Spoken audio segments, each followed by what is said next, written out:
She stood there, yellow gloves still on, dust rag in hand, as 5 senior executives sat frozen, mouths agape. Not a sound filled the room except the humming light above the oak conference table. Then came her words, calm but seismic. "Mr. Coleman, your services are no longer required. As of this moment, you're fired." Before we continue, if you are watching our video for the first time, please bless and support us by hitting that subscribe button, turn on your notification bell to get alerted on more gripping stories, and share this with your friends. Where are you watching from? Drop it in the comments. We love seeing how far our stories go. And to our amazing community, thank you.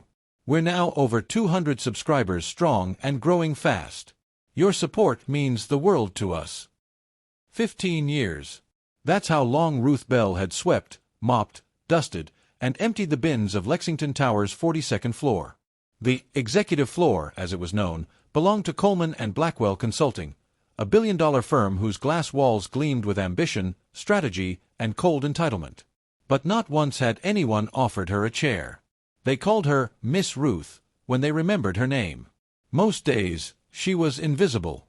Other days, she was blamed. If a coffee mug went missing, it was Ruth. If a meeting room smelled odd, it was Ruth. If someone's suit jacket fell on the floor, somehow, Ruth. The truth. Ruth Bell owned the building. Not just the tower. The lot. The parking. The fiber optic backbone. The air rights. She owned it all. But she had her reasons for staying hidden. Ruth was a billionaire who'd earned her wealth not by luck, but by learning and testing people's true nature when they thought she was beneath them. Coleman, the CEO she just fired, had never passed that test.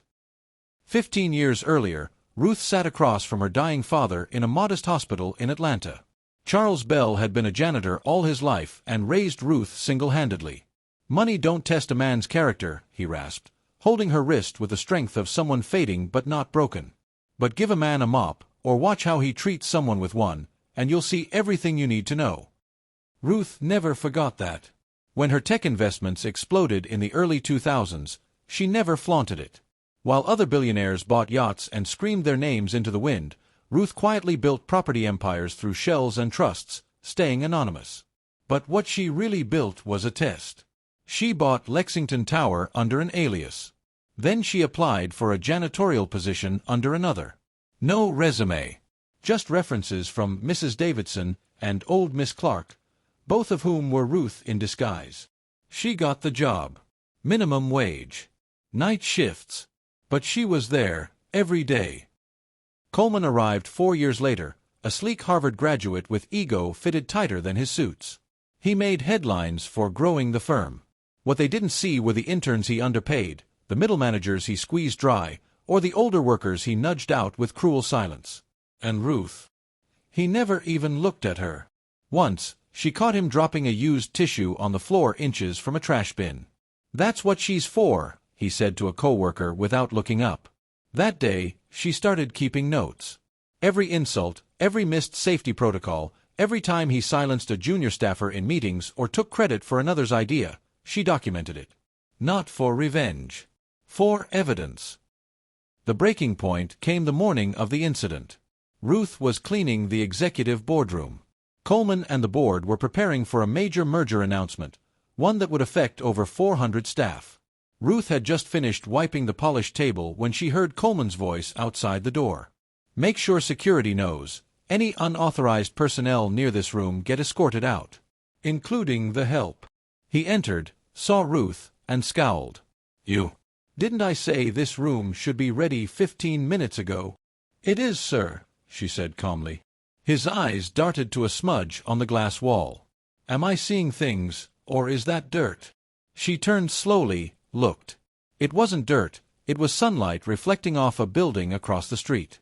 Still, he waved his hand. "Wipe it again. And don't let me see you in here during sensitive meetings. Your background. Act like it." Something in her clicked. Later that afternoon, the executives gathered for the quarterly earnings review. Tension buzzed through the room. Coleman was about to pitch the final merger deal, one that would cost half the staff their jobs. Ruth stood in the corner, pretending to clean.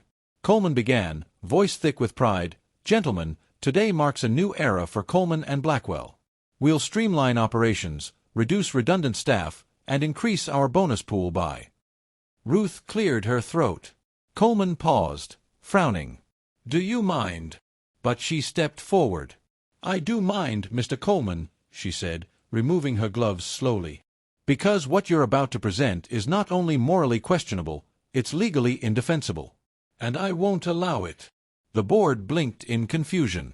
One exec stuttered. What's she doing? Who is this? She's the janitor, Coleman barked. Get her out.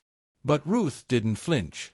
She reached into her pocket, pulled out a leather card case, and tossed a gold-trimmed ID onto the table.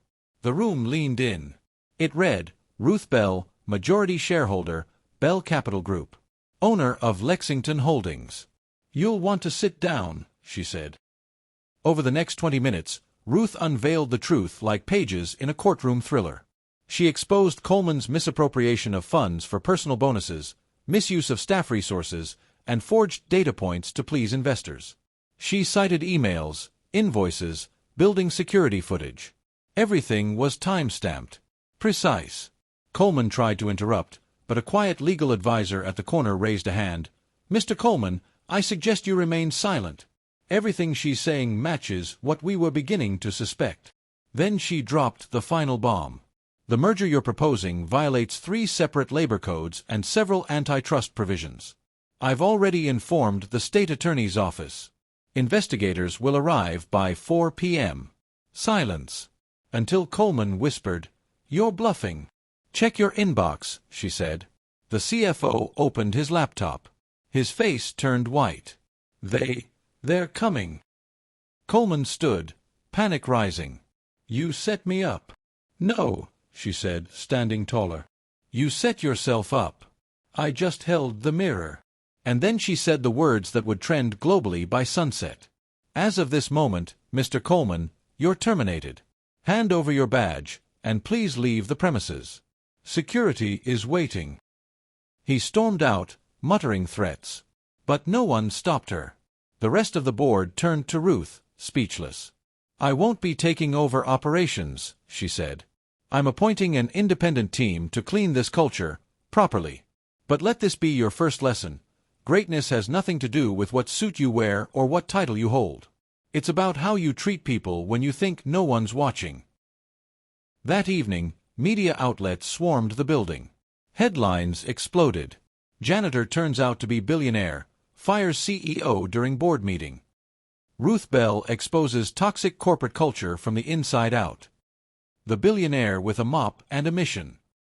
But Ruth didn't seek interviews. She walked out of the building quietly. No cameras. No speeches. Just the same mop she started with.